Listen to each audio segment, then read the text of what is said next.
안녕하세요. 오늘도 과몰이 채작입니다. 나는 솔로 19기는 첫 데이트부터 난리가 났습니다. 자기 연민에 빠져 대놓고 눈물을 흘리는 남자 출연자에 첫 데이트부터 가스라이팅을 하는 남자 출연자. 거기에 자기가 선택을 해놓고도 데이트 상대가 못마땅해 시종일관 갈구는 여자 출연자까지. 아니 앞으로 얼마나 더 센 걸 보여주려고 벌써부터 이러나 싶어서 또 다른 의미에서 무척 기대가 되는 그런 기수인데요. 오늘은 데이트 내내 시종일관 상철의 피를 말리던 정숙에 대해 이야기해 보겠습니다. 뜯어보자. 정숙은 사전 인터뷰에서 그런 말을 했습니다.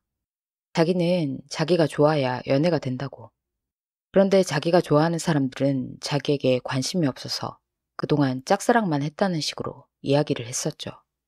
사실 저는 그때부터 궁금하기는 했습니다. 사실 정숙 정도 외모면 매번 짝사랑으로 끝나는 것도 쉽지는 않은데 대체 어떤 남자들을 좋아했던 것일까? 그리고 저렇게 자조적으로 이야기할 정도면 그림의 떡일지언정 그래도 주변에는 언제나 자신의 눈높이에 맞는 남자가 있었다는 얘긴데 대체 정숙은 어떤 환경에 있었던 걸까 하면서 말이죠.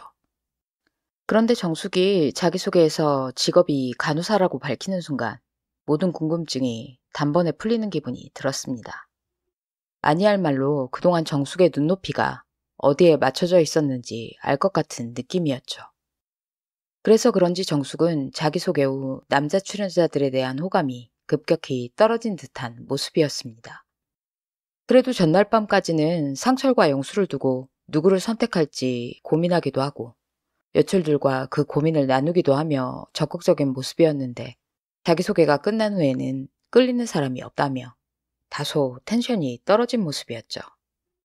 그래서 정숙이 비록 못마땅하긴 해도 적당히 찡얼거리면서 상철의 대시에 끌려가주는 그런 모양새가 되지 않을까 예상을 했는데 이런 세상에나 막장도 이런 막장이 없네요. 정숙은 데이트 장소로 이동하는 차 안에서 오늘 여자들의 선택을 남자들이 마음에 들어할 것 같냐고 묻습니다. 그러자 상철은 자기는 그렇다고 원했던 사람과 데이트를 하게 됐다고 말하죠. 하지만 정숙은 상철님 말고 하면서 다른 사람들을 궁금해합니다. 여기는 솔로 나라이니만큼 확실히 꽂힌 게 아닌 이상 여러 사람을 알아보고 싶을 수도 있지 않냐고 하면서요. 그러면서 상철에게도 그렇지 않냐는 식으로 떠보는데요. 그러자 뭔가를 감지한 상철은 정숙이 지금 알아보고 싶은 사람이 따로 있구나 싶어서 혹시 그게 영수냐고 묻고 이에 정숙은 배시시 웃습니다. 뭐 여기까지는 어휴 정숙 밀당 장난 아니네 하면서 봤습니다. 더구나 전날 상철이 꽃다발을 4개나 받은 상황이기에 정숙 입장에서 저 정도 기싸움과 밀당은 할 수도 있다고 생각했죠. 그리고 이어진 두 사람의 티격태격도 두 사람이 아니면 볼 수 없는 종류의 티키타카여서 살짝 아슬아슬하긴 하지만 재미있었습니다. 상철은 자기가 너무 적극적으로 굴어서 영수와 대화를 할 수 없었던 거냐고 묻습니다. 그러자 정숙은 상철이 적극적으로 한다고 생각해 본 적이 없다면서 원래 모두에게 잘해주는 스타일이 아니냐고 상철을 도발합니다. 그러자 상철은 펄쩍 뛰면서 자기는 그런 사람이 아니라고 하고 정숙은 자기는 그런 줄 알았다면서 서로 아닌데요, 그런데요 하면서 투닥거립니다. 정숙이 정상적인 사고방식을 가진 사람이라면 딱 여기까지만 하고 끝이 났어야 합니다. 그랬다면 빌런으로 낙인 찍힐 일도 없었겠죠. 그런데 정숙은 마치 지금까지는 전초전이었다는 듯 이후부터는 선을 제대로 넘습니다. 상철에 대한 부정적인 평가를 대놓고 하기 시작하죠. 정숙은 자기는 원래 말을 많이 하는 사람을 좋아하지 않는다면서 상철이 말이 너무 많아서 힘들고 기가 빨린다고 하고 자기가 착한 사람인 것 같냐는 상철의 질문에도 우유부단한 건 확실히 알겠다면서 우유부단해서 아무한테나 잘해줄 것 같은 가벼운 사람으로 상철을 치부해버립니다. 그리고 데이트 장소에서 고기를 먹으며 그야말로 상철을 본격적으로 갈구고 태웁니다. 상철에게 진짜로 대화해보고 싶은 사람이 없는 게 맞냐고 하면서 다시 한번 상철의 진심을 의심하는 듯한 발언을 합니다. 이에 상철도 빈정이 상했는지 오늘까지는 없었는데 자꾸 그런 말을 하니까 그럼 나도 돌아가서 생각해봐야겠다고 받아치죠. 그러자 정숙은 바로 상철의 이런 태도 때문에 자신이 확신을 가질 수 없는 것처럼 굴며 상철을 몰아가기 시작합니다. 상철이 전날 꽃다발 4개를 받고 내일 어떻게 될지 모르겠지만 이라고 불확실하게 말을 했던 것도 다른 여지가 있어서 그랬던 거 아니냐면서요. 그러자 상철은 전날 그렇게 얘기한 건 자기 마음을 얘기한 게 아니라 정숙의 마음이 어떻게 될지 몰라서 그렇게 얘기한 거라고 해명을 합니다. 그러면서 자기는 죽이 되던 밥이 되던 정숙밖에 없었다고 진심을 전하죠. 하지만 정숙은 어느 누구도 자기에게 그런 식의 얘기를 해준 사람이 없다면서 마치 모든 여출들이 상철에 대해 자기와 비슷한 의문을 가지고 있는 것 같은 뉘앙스를 풍기며 상철을 탓합니다. 그리고 급기야는 어제는 여자들이 4명이나 선택을 했는데 왜 오늘은 자기만 상철을 선택했겠냐면서 뭐가 문제인지 생각해보라는 식으로 유도신문까지 하죠. 처음에는 원하는 사람과 데이트를 하게 됐으니 그걸로 된 거 아닌가 하면서 별 생각이 없던 상철도 결국 정숙의 유도신문에 의기소침하게 됩니다. 그렇게 상철은 졸지에 뭔가를 잘못한 사람이 되고 마는데요. 사실 저는 가스라이팅만 놓고 보자면 영식보다는 정숙이 오히려 한 수 위라는 생각이 들었습니다. 영식이야 이미 옥순의 마음이 기울어진 상태에서 붙이기를 한 정도지만 정숙은 아무런 문제의식을 느끼지 못하던 상철에게 제대로 문제의식을 심어줬으니까요.